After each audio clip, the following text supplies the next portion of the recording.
Okay, so now that I have marked from my crotch line, I marked 2 inches and then I marked another 2 inches, so a total of 4 inches because I'm going to put on a 2-inch hem.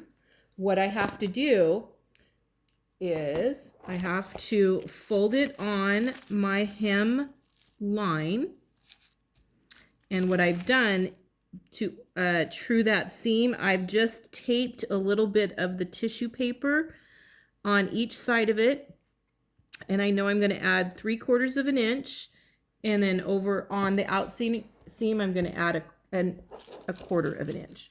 So what I have to do in order to true this properly, I'm going to fold this up to the hem line, so that 2 inches from the cut edge. I'm just going to fold that all the way across. So I'm folding it up 1 inch, and then I'm going to fold it again. And you can always press this fold out when you're finished. And then I'm going to take my paper scissors and I'm going to start from the bottom, and I've already drawn my line, and I want this a nice straight seam right there, and then that last little bit you can just take that off. Okay, so that's the one side. So that's what it will look like when it's finished. The hem is finished, and then I'm going to do the same thing on the other side. So I folded it up 1 inch and then another inch to my hem line.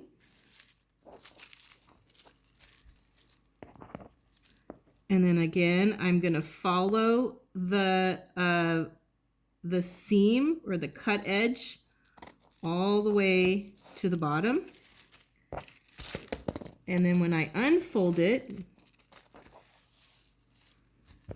I just want to make sure that this is straight on my cut edge.